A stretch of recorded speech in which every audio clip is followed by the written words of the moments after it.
ketika seorang pejabat dan dalam konteks yang lain. Dan ini tidak semenah-menah Bapak Ibu. Perbuatan yang kita anggap biasa ternyata salah. Perbuatan yang kita anggap biasa ternyata dosa. Dan kita memudahkan itu. Hari ini manusia hari ini memudahkan perbuatan-perbuatan yang sifatnya, mohon maaf, kadang-kadang dosa besar dianggap biasa karena ketidaktahuan tadi. Jangan salah Bapak Ibu, ada 76 dosa besar. Di antara 76 dosa besar itu, kata Imam Az-Zahabi, hampir setengahnya dianggap biasa, dan itu dosa besar. Dan salah satu kelompok yang bermunculan pada masa Daulah Abbasiyah, namanya pada masa Ali bin Abi Thalib dan Muawiyah, nama kelompoknya Murji'ah. Murji'ah ini adalah kelompok yang memudahkan orang-orang pelaku dosa besar. Apa kata mereka? Tergantung pada iman masing-masing. Kami melakukan dosa tergantung hati kami. Semua amal ibadah kami tergantung pada hati kami. Oh begitukah? Itu Murji'ah.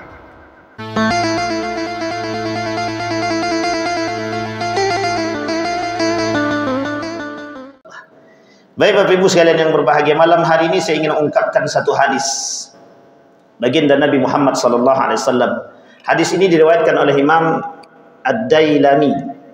Kata Imam Ad-Dailami, sittatu asya'in tuhbitul a'mal. Ada 6 perkara yang bisa menyebabkan amal ibadah itu dihapus. Orang yang sudah ibadah tapi amal ibadah dia, solat dia, tahajud dia, duha dia, tapi dihapus oleh Allah begitu saja amal ibadahnya. Ada pada 6 perkara kata Nabi. Penting kita mengetahui ini karena biar kita tak salah langkah. Hudzaifah ibnul Yaman itu sahabat Nabi yang bertanya kepada Nabi tentang dosa. Sahabat Nabi yang lain tanya kepada Nabi bagaimana meningkatkan pahala amal ibadah. Tapi kalau Hudzaifah ibnul Yaman tidak. Hudzaifah ibnul Yaman dia bertanya tentang dosa. Apa saja dosa-dosa itu sehingga bisa dihindari. Nah hari ini kita perlu tahu apa hal yang bisa menghapuskan amal ibadah kita.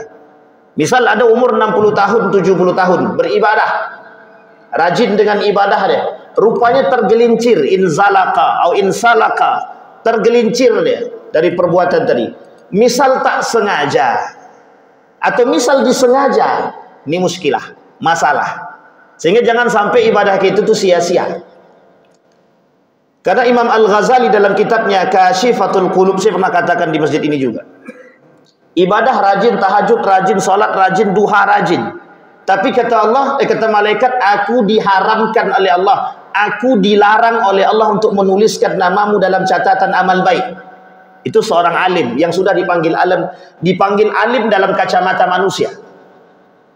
Tapi justru sebaliknya seorang ulama dari Syam bermimpi bertemu dengan Nabi baginda Nabi Muhammad SAW. Dalam mimpi dia kata berangkat ke Mekah, di Mekah ada orang yang sampaikan kepada dia bahwa dia ahlu surga. Sampai ulama ini ke Saudi Arabia bertemu dengan ulama di Makkah, diantarkan. Apa kata orang satu kampung? Loh kok bisa? Ulama yang berwibawa datang ke kampung ini mencari pemuda itu, yang mana fulan itu dalam pandangan kacamata masyarakat ternyata, mohon maaf, pelaku dosa, dianggap pemabuk, dianggap pelaku dosa. Tapi ternyata oleh Nabi dalam mimpi ulama tadi dikatakan ahlul jannah, ahli surga. Bapak Ibu sekalian yang berbahagia, itu mesti ada sebab. Sehingga di sini larangan bagi kita untuk ketika kita melihat manusia, tidak bisa kita katakan, oh dia rajin sholat, ini ahlus surga. Jangan katakan begitu dulu, karena kita belum tahu yang tersembunyi itu, kita tidak tahu. Tapi mengapresiasi orang itu baik. Mengapresiasi orang itu baik. Ya Allah, beliau ini rajin ke masjid, mudah-mudahan kelak masuk surga, amin. Tapi kalau kita katakan pasti dia masuk surga, belum tentu. Kadang orang tergelincir dari lidah, kadang orang tergelincir di hati, kadang orang tergelincir di mata. Ini yang menjadi masalah. Maka kata Nabi ada 6 perkara, kata Nabi.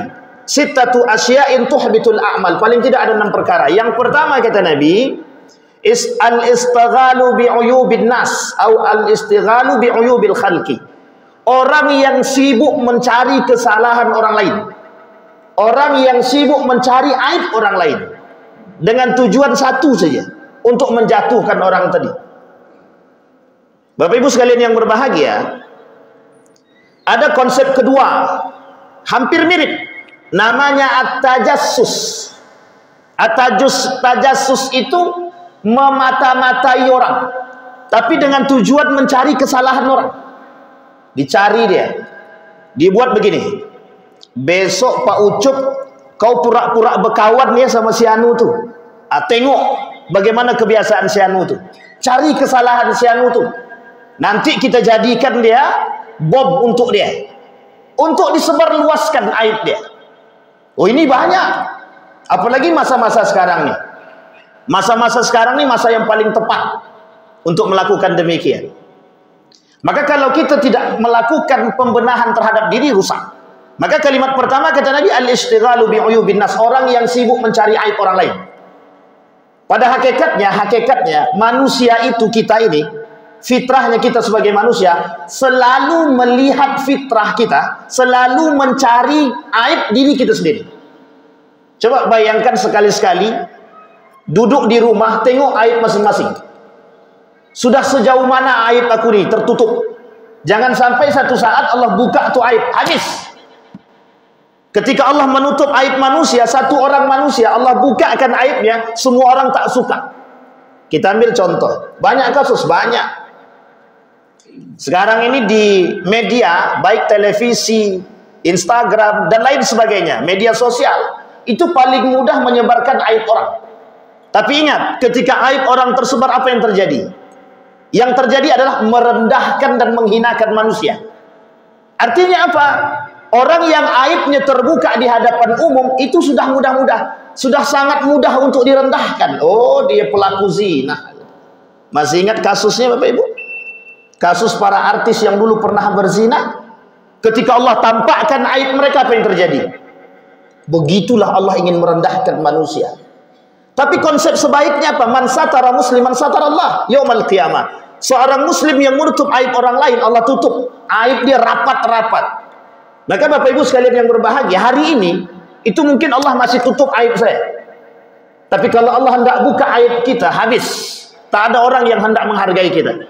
Yang pertama, al-ishtighalu bi'uyubin nas atau bi'uyubil khalqi. Jangan, tak usah mencari aib-aib orang. Pandang bulu kita sendiri, pandang diri kita sendiri. Kadang-kadang semut di pelupuk, apa namanya? Semut di pelupuk gajah.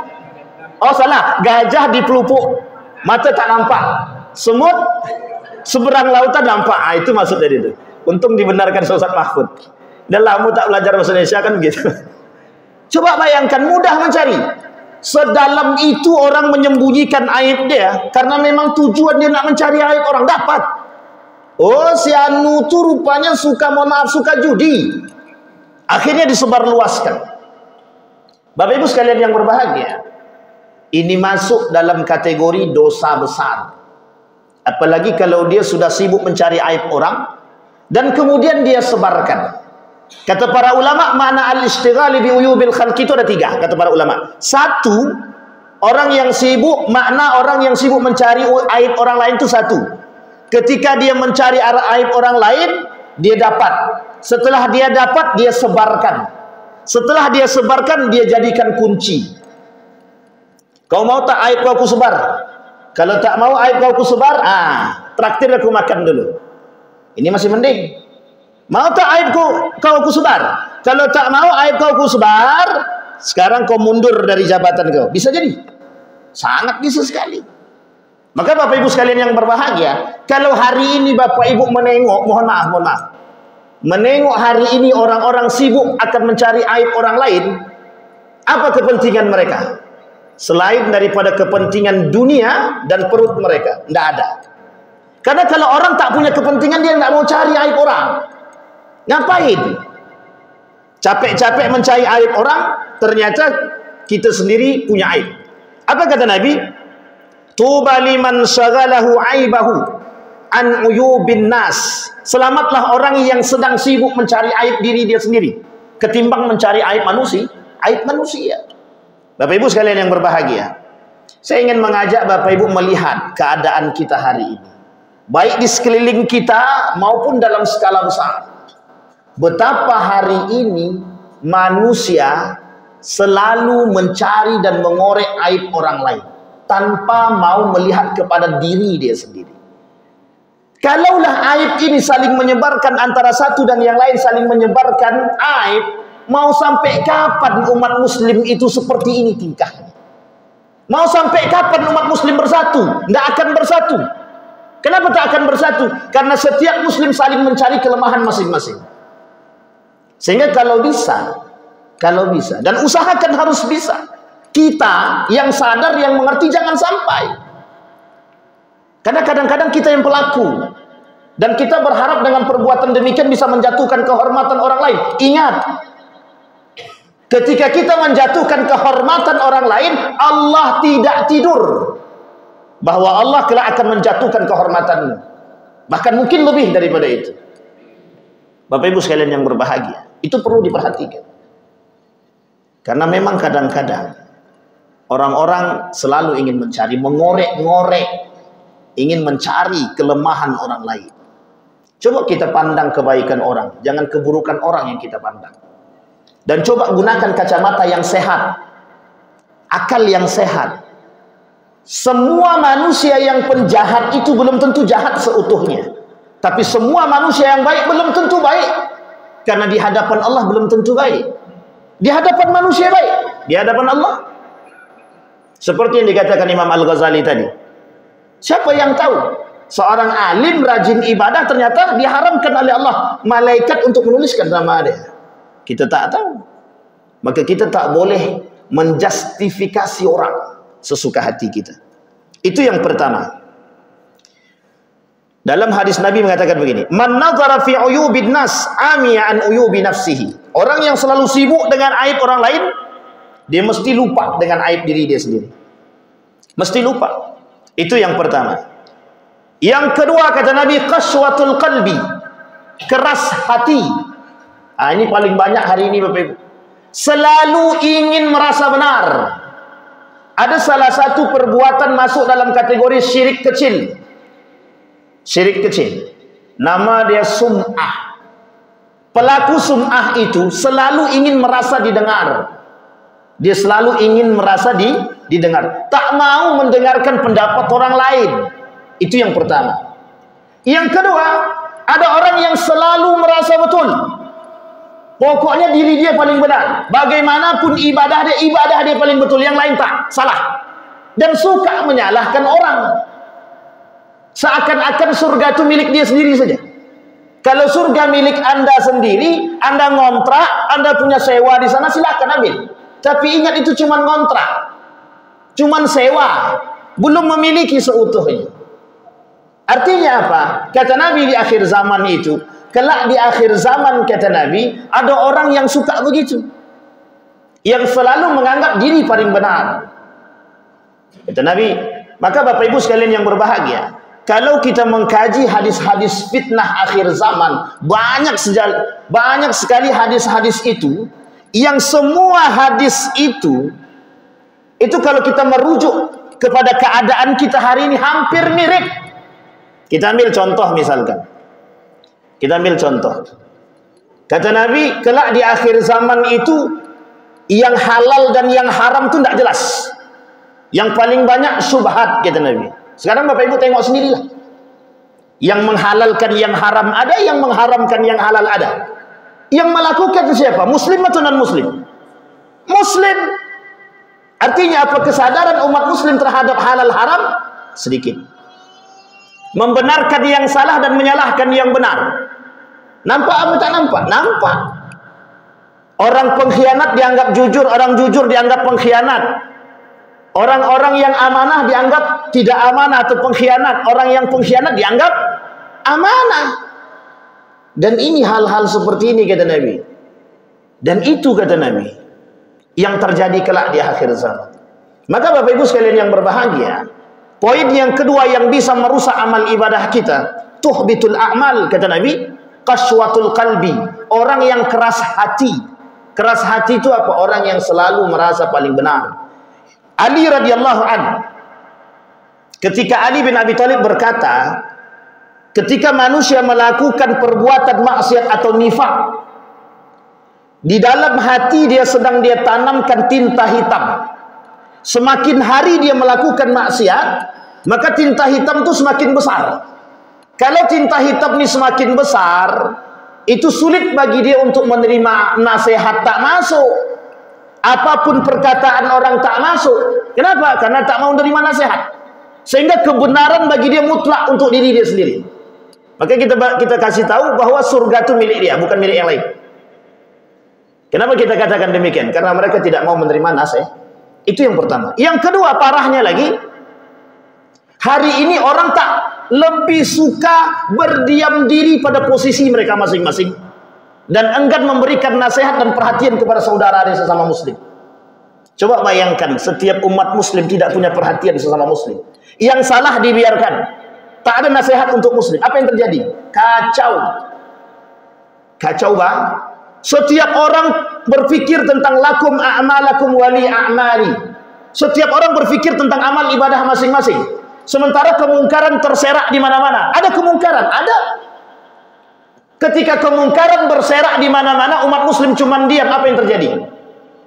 Kemungkaran yang didiamkan itu menyebab kerusakan. Sehingga umat muslim, mohon maaf, ketika umat muslim melihat kekacauan dan kemungkaran dan hanya diam, tidak memberikan nasihat, tidak memberikan peringatan, tidak membela dan lain sebagainya, rusak. Kalau Allah kata dalam Al-Quran, la fatahna alaihim barakatin minas sama. Kalaulah orang-orang satu kampung itu beriman. Sekarang pertanyaannya, kalau di satu kampung itu ada perzinahan, ada kemungkaran, ada kejahatan, ada kejahilan yang nyata, sekalipun ada alim di kampung tersebut, Allah hancurkan. Dan Allah tidak akan memuliakan kampung tersebut sekalipun alim ada di situ. Tapi kealiman mereka membuat diri mereka diam, bukan berkata terhadap yang fatal, yang salah, yang bodoh, yang jahil. Mereka tak berlaku kealiman mereka di hadapan Allah. Kelak pertanggungjawabannya berat. Jangan salah. Ada mungkar harus, ada perzinahan harus. Misal contoh, di salah satu RT ada perempuan janda misal, atau mungkin tidak janda, atau apa terserahlah. Dia tak punya suami. Sering laki-laki datang ke sana, baik pagi, siang, malam. Tidak ada satupun yang menasehati. Dan kita tidak tahu kebenaran dia. Dan betul, jika seandainya mereka melakukan perzinahan, atau mereka seandainya perempuan tersebut sering mendatangi laki-laki, atau laki-laki sering datang ke rumah dia, tanpa ada yang menasehati, maka satu kampung itu tinggal tunggu saja. Berdosa semua. Artinya apa? Perhatian umat muslim terhadap muslim yang lain, itu yang dibutuhkan di akhir zaman. Hari ini kita diam dengan kemungkaran. Ada orang melakukan kemungkaran, ada orang yang suka melakukan kerusakan, ada orang yang suka melakukan fitnah, ada orang yang suka menuduh orang lain dengan perbuatan yang lain. Sadar kita akan perbuatan tersebut dan kita tidak menasehati dia, dan kita tidak memberikan peringatan kepada dia, maka umat muslim itu sedang mengaminkan, sedang membenarkan perbuatan yang salah. Pertanyaannya, terjadi atau tak terjadi? Tak ada yang berani cakap. Terjadi apa tak terjadi? Kadang-kadang. Kadang-kadang terjadi, Ustaz, kadang-kadang tidak. Bukan kadang-kadang, memang begitu keadaan kita hari ini. Berapa banyak masjid di Pekanbaru? Berapa banyak pengajian setiap malam di Pekanbaru? Pertanyaannya adalah, berapa banyak kemungkaran yang terjadi di Pekanbaru? Kadang-kadang kerusakan itu terjadi karena kediaman kita. Coba satu kampung ini menolak suap. Kira-kira ada nggak yang berani nyuap datang ke kampung ini? Satu orang saja, mohon maaf, satu orang anggota dewan atau calon gubernur atau calon bupati atau calon apapun dia datang ke sini, suap dia. Apa kata satu kampung? Kami menolak suap itu, apapun bentuknya. Kira-kira besok ada lagi yang datang nggak? Nggak akan mau yang datang. Kenapa? Mereka takut. Hari ini kita dibuat begitu. 100.000 ke bawah kata dia tak suap. Kata undang-undang, kata peraturan begitu. 100.000 ke bawah tak suap. Betul kalau? Tapi dalam agama Islam 100.000 ke bawah suap apa tidak? Jangankan 100.000 rupiah, 100 rupiah saja suap. Tapi sekarang kita disuruh mengaminkan perbuatan yang salah. Kembali kepada poin kita tadi. Artinya apa? Qaswatul qalbi. Ada orang yang memang hati dia keras, tak bisa dinasihati karena dia menganggap diri dia paling benar. Ada orang yang memang hati dia sudah tinta hitam, sudah besar. Orang tersebut tidak bisa menerima nasihat, tidak mau dia menerima nasihat. Maka apa yang harus kita lakukan ketika kita melakukan demikian? Kita harus sering-sering memberikan nasihat. Yang tadi dia hitam, yang begitu hitam, kalau sering kita beri nasihat, air batu yang sering kita tetes dengan air dia berlubang sendiri. Artinya apa? Jangan pernah capek. Jangan pernah capek. Kadang-kadang kalau kau tak mau aku nasihati, ya sudah. Awas sekali saja, habis itu dah kabur. Makin jadi dia. Hari ini dia sendiri, besok dia berdua, besok dia bertiga. Lama-lama satu kampung. Dah kalau satu kampung yang melakukan demikian, na'udzubillahi min dzalik. Kata Allah, orang yang melakukan hal demikian, itu amal ibadahnya dihapuskan oleh Allah. Dihapuskan. Itu yang kedua. Sekarang yang ketiga, kata Nabi, hubbud dunia, cinta terhadap dunia. Yang ketiga, hubbud dunia, cinta terhadap dunia. Ini sudah saya sampaikan. Salah satu penyakit, kata Nabi, di akhir zaman itu yang membuat kaum muslimin itu lemah. Salah satunya adalah cinta dunia. Hari ini siapa sih yang nggak berkelahi karena duit? Bapak Ibu boleh jujur-jujur aja sendiri. Siapa yang hari ini tidak berantem karena duit? Tukang parkir bisa membunuh kawan dia karena 2.000 rupiah. Cuma nggak bayar 2.000, dia rela nyawa saudara dia dibunuh. Ini bukan masalah 2.000, Ustaz. Ini masalah gengsi.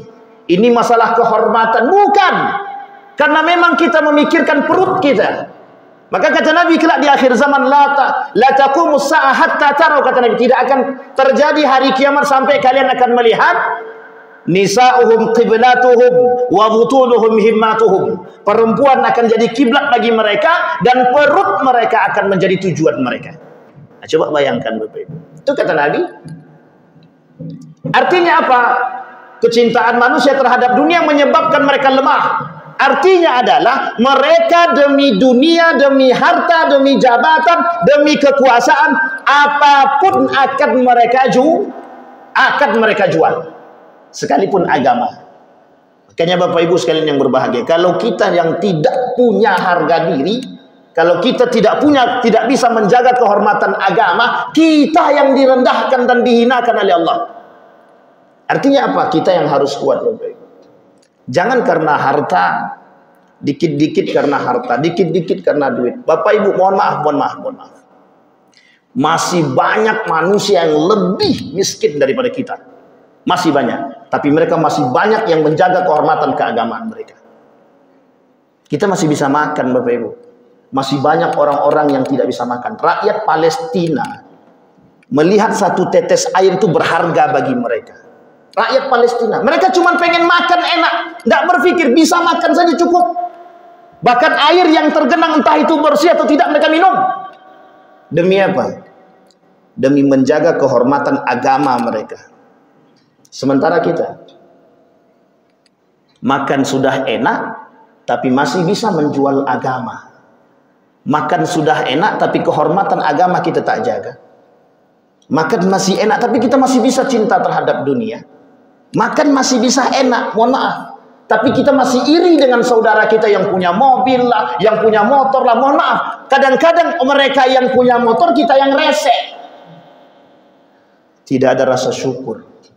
Apa kata Said Hawa dalam kitab yang lain? Kata Said Hawa, salah satu yang menyebabkan batal daripada syahadatnya umat muslim itu adalah ketika mereka tidak bersyukur dan kufur akan nikmat Allah. Dalam kalimat yang lain, Syekh Sulaiman Abdul Wahab, apa kata Syekh Sulaiman Abdul Wahab At-Tamimi? Nawaqidul Islam, 10 yang membatalkan keislaman. Satu diantaranya orang yang kufur akan nikmatnya Allah. Bapak Ibu sekalian yang berbahagia, cinta dunia itu bisa mengarahkan kita kepada perbuatan-perbuatan yang tidak disukai oleh Allah. Cinta terhadap dunia itu bisa menghilangkan iman kita. Mohon maaf Bapak Ibu, mohon maaf. Betul. Jangan hanya karena 200.000, 300.000, 1 juta kita gadaikan agama kita, kita gadaikan harga diri kita, kita gadaikan kehormatan kita. Itu hina di hadapan Allah. Apa tujuan kita menyampaikan hal demikian? Untuk hikmah bagi kita. Kadang-kadang lisan kita tak sejalan dengan hati kita. Kadang-kadang hati kita menolak, tangan kita mengangkat. Hati kita menolak, tapi tangan mengambil. Dengan dalih apa? Kau tak tahu kehidupan kami. Kau tak tahu begini, kau tak tahu begitu. Jangan rendahkan dirimu. Sudah dikatakan oleh Imam Syafi'i. Kata Imam Syafi'i, kata Imam Al-Ghazali, hari ini manusia yang mulia itu manusia yang mulia adalah manusia yang punya harta.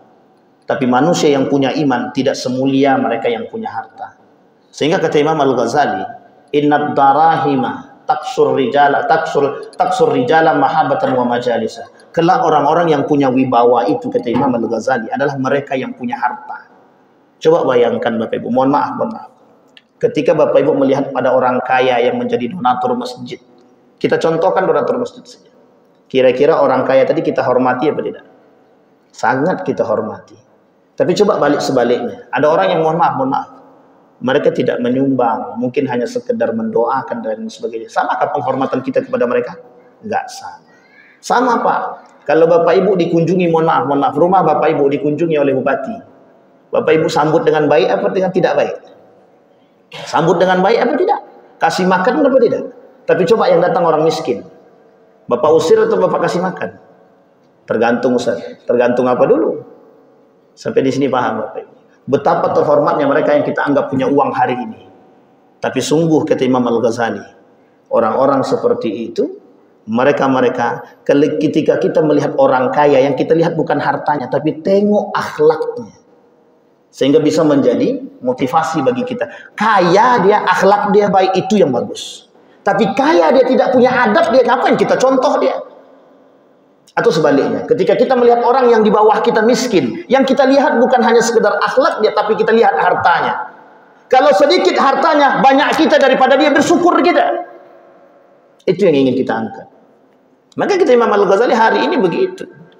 Apapun yang dikatakan oleh orang yang punya harta, apapun yang dikatakan oleh orang kaya, sekalipun salah benar. In takallama al-aghniya, in akhta'a asabah. Wa in takallama al-masakin aw al-faqir, in takallama asaba akhta'a. Orang kaya kalau ngomong apapun dia, salah kali yang dia omongkan betul di hadapan manusia hari ini, kata Imam Al-Ghazali. Tapi sebaliknya, orang miskin sekalipun dia berkata benar, tetap salah. Bapak buktikan hari ini, berapa banyak orang-orang yang punya uang bisa berlaku benar di hadapan manusia. Kenapa? Karena dia punya harta. Tinggal suap yang salah pun bisa betul. Tapi coba orang-orang yang tidak mampu. Orang yang tidak mampu, benar kali pun yang dia katakan tetap sah. Hari ini kita begitu, mengukur orang dengan harta. Oh, dia banyak tuh donatur masjid, dia tuh kaya itu. Si anu tuh boro-boro ngasih uang 1.500.000 tak pernah ke masjid dah. Itu deh kadang-kadang kacamata kita begitu, selalu membeda-bedakan dan membandingkan satu dengan yang lain. Bapak Ibu sekalian yang berbahagia, konteks kita adalah, kata Nabi, kelak di akhir zaman akan bermunculan orang-orang yang cinta terhadap dunia. Dan orang-orang yang cinta terhadap dunia, kenapa? Mereka terjangkit satu penyakit yang disebut dengan wahan. Wahan itu adalah hubbud dunia, cinta terhadap dunia, dan benci dengan kematian. Berapa banyak orang hari ini yang takut kehilangan harta? Berapa banyak? Bukan sedikit. Berapa banyak orang yang hari ini pilah-pilah kalau sedekah? Berapa banyak orang hari ini yang berat mengeluarkan itu? Dan disampaikan oleh Nabi, kelak di akhir zaman begitu memang. Sulit tangan ini untuk mengeluarkan, sulit. Kenapa? Karena mereka mengatakan, apa yang aku dapatkan hasil jerih payahku. Apa bedanya dengan korun? Innama utitu ala ilmin indi, kata korun. Yang aku kerjakan itu hasil jerih payahku yang aku dapat. Ngapain kalian datang sini minta zakat, minta sedekah dan lain sebagainya? Aku bekerja. Pendapatan yang aku dapat adalah hasil kerjaku, hasil jerih payahku. Adakah manusia hari ini? Kalau ada manusia hari ini seperti Qarun, dia telah membatalkan syahadat dia. Meskipun dia tidak kafir, tapi dia kufur. Bapak Ibu sekalian yang berbahagia, berat. Dan amal ibadah mereka dihapus oleh Allah. Dihapus. Allah tak mau terima. Amal ibadah orang-orang yang demikian, yang cinta terhadap dunia. Bapak Ibu sekalian yang berbahagia. Tapi Pak Ustadz, tidak ada yang tidak suka uang. Betul. Tak ada yang tak pengen jadi kaya. Benar. Masalahnya ketika kita jadi kaya, kira-kira kita lebih baik atau lebih buruk? Itu pertanyaannya. Kalaulah kita dengan kaya semakin dermawan, itu yang diharapkan oleh Allah. Kalaulah kita semakin kaya, semakin dermawan, itu yang dilakukan orang yang paling kuat di muka bumi. Kita Umar bin Khattab. Tapi justru sebaliknya, yang ditakutkan oleh Allah justru sebaliknya. Semakin dia kaya, semakin dia lupa dengan Allah. Semakin dia punya banyak harta, dia lupa dengan Allah. Itu yang terjadi, iya. Berapa banyak orang-orang yang dulunya tidak punya harta, jauh dia, dekat banget dengan Allah. Datang ke masjid dia, tapi setelah punya banyak dia pendapatannya. Mohon maaf, datang pun tidak. Dah salat, udah. Tadi di sana mana? Itu tak tahu.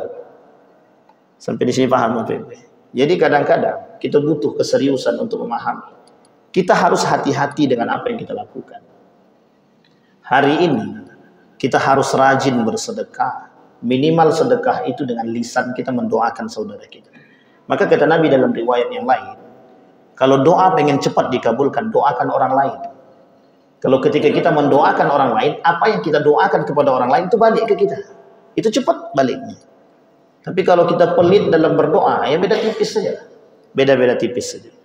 Baik Bapak Ibu sekalian yang berbahagia. Cinta terhadap dunia itu bisa merusak kita.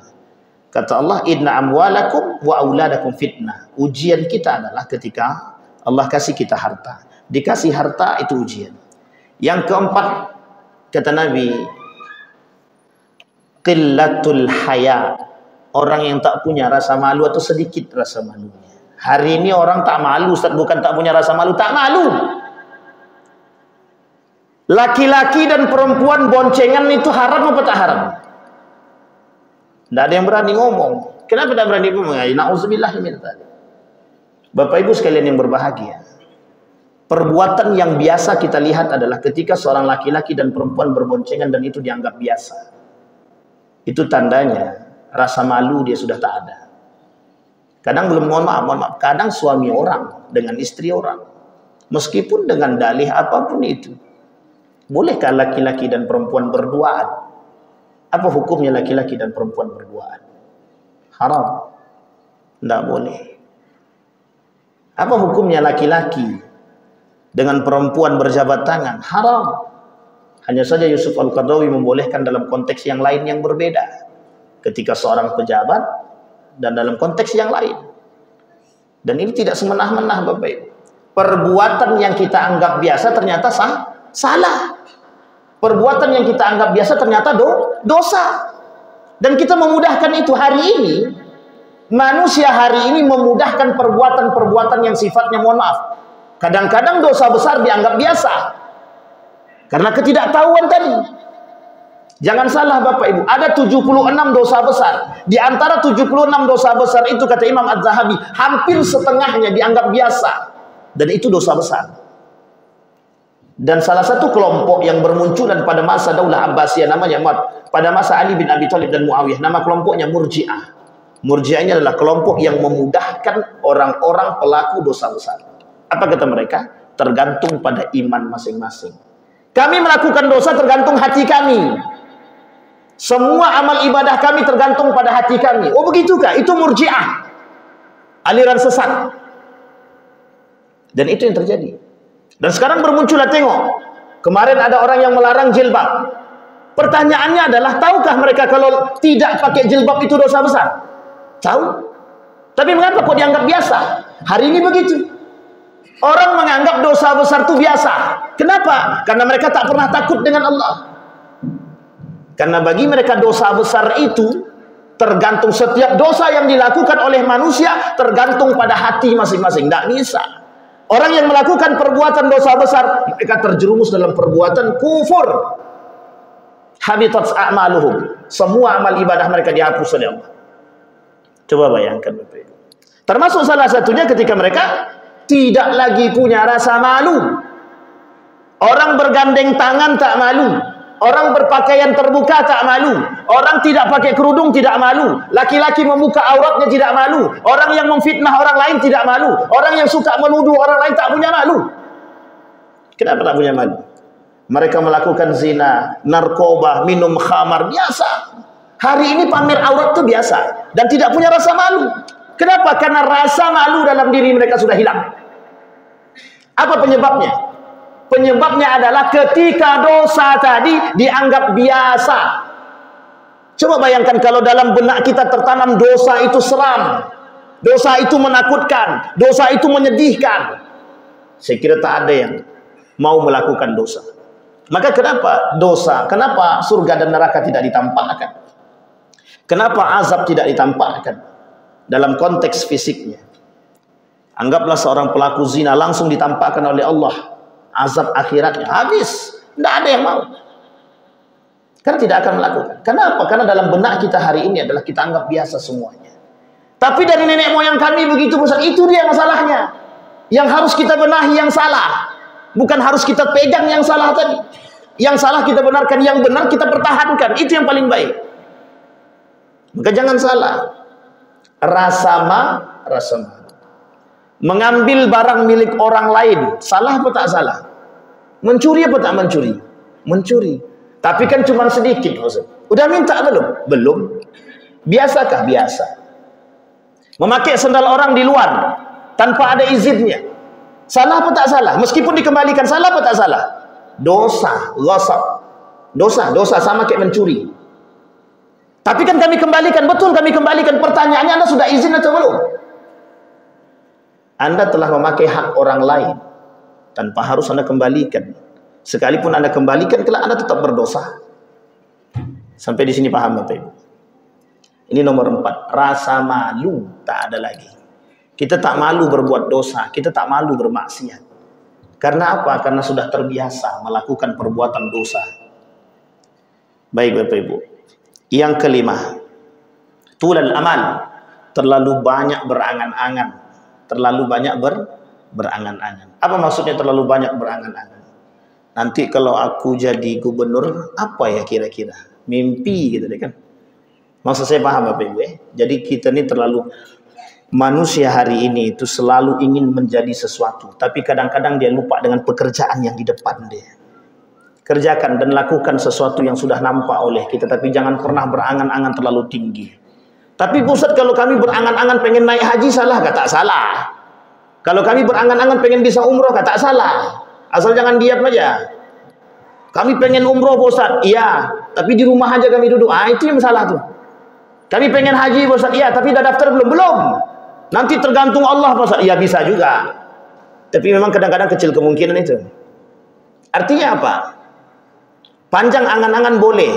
Ustaz, kami pengen punya pekerjaan yang melimpah, pengen punya uang sekian miliar misalkan. Itu angan-angan tapi tak mau kerja. Jangan salah. Allah memang yang bisa membolak-balikkan hati manusia. Tapi manusia punya satu konsep yang harus kita tanamkan. Namanya ikhtiar. Orang harus berikhtiar. Manusia harus berikhtiar. Meskipun akhirnya bertawakal. Bapak Ibu sekalian yang berbahagia, datang kepada Allah, kemudian ikhtiar. Setelah kita ikhtiar, kita datang kembali kepada Allah. Ini 3 konsep yang harus kita tanamkan. Yang pertama, apapun yang kita miliki, baik itu cita-cita, keinginan dan lain sebagainya, datang dulu kepada Allah. Setelah datang kepada Allah, baru kemudian kita berikhtiar, usaha. Yang ketiga, baru kita bertawakal. Ini enggak. Langsung nomor 3, aku bertawakal aja kepada Allah, Ustaz. Ya, insya Allah, mudah-mudahan. Ada satu kelompok namanya, ada 2 kelompok namanya Jabariyah dan Qadariyah yang saling bertolak belakang.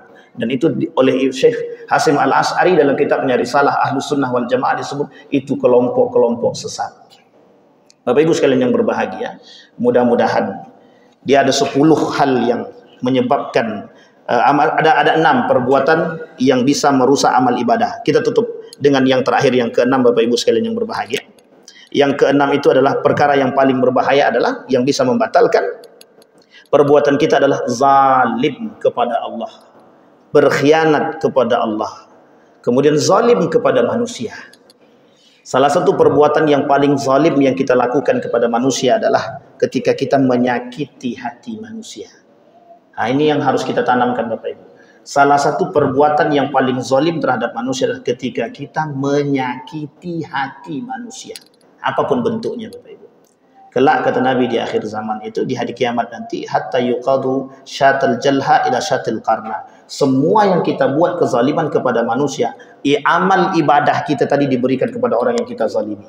Kalau sudah habis amal ibadah kita, apa dosa-dosa orang tadi diberikan kepada kita? Artinya apa Bapak Ibu? Kelak kita bisa menjadi manusia yang paling bangkrut di akhirat itu. Kenapa? Karena amal ibadah kita diberikan kepada orang yang kita zalimi. Kalau sudah selesai, sudah habis, kemudian masih banyak salah kita sama dia, semua dosa-dosa orang tadi diberikan kepada kita. Artinya apa? Selain dari amal ibadah kita di dunia sudah ditolak oleh Allah, sudah Allah tidak mau terima, tambah kita melakukan perbuatan-perbuatan yang zalim, dan kemudian kezaliman tersebut, dosa-dosa orang tadi diberikan kepada kita. Kurang bangkrut apa? Cuma manusia hari ini tidak takut dengan begitu. Kenapa mereka tidak takut? Karena mereka menganggap perbuatan-perbuatan itu sederhana. Bapak Ibu boleh lihat hari ini, banyak orang yang suka membunuh orang lain. Kenapa? Kok biasa? Kenapa kok tidak ada rasa takutnya membunuh orang lain? Karena mereka menganggap perbuatan itu biasa. Maka kata Nabi, kelak di akhir zaman itu, kalian akan melihat orang-orang akan saling berbunuhan antara satu dengan yang lain. Dan perbuatan itu dianggap biasa. Bapak Ibu sekalian yang berbahagia, ada 6 perkara kata Nabi yang bisa merusak amal ibadah kita. 1, apa tadi Bapak Ibu? Yang pertama, orang yang suka mencari aib orang lain. Yang kedua Bapak Ibu, orang yang hati dia keras. Yang ketiga Bapak Ibu, tidak punya rasa malu. Yang keempat, cinta dunia. Yang kelima, apa Bapak Ibu yang kelima? Zalim. Yang keenam Bapak Ibu, apa yang keenam Bapak Ibu? Mereka yang keenam adalah mereka yang tidak punya rasa malu. Yang suka berbuat dosa, tapi mereka tak sadar dengan dosa yang mereka buat. Mudah-mudahan ada manfaatnya bagi kita semua. Mudah-mudahan nasihat yang disampaikan oleh Nabi kepada kita tertanam. Paling tidak untuk di kampung kita dulu, paling tidak untuk diri kita sendiri. Maka tak salah ketika Agim mengatakan, dimulai dari diri kita sendiri. Kita sama-sama kerjasama Bapak Ibu. Karena kesolehan itu tidak sendiri-sendiri. Soleh itu bersama. Kalau sendiri-sendiri nanti tak bisa masuk surga. Karena masuk surga itu bareng-bareng. Saya kira itu saja, mudah-mudahan bermanfaat bagi kita semua. Fa'tabiru ya ulil absar la'allakum tuflihun. Assalamualaikum warahmatullahi wabarakatuh.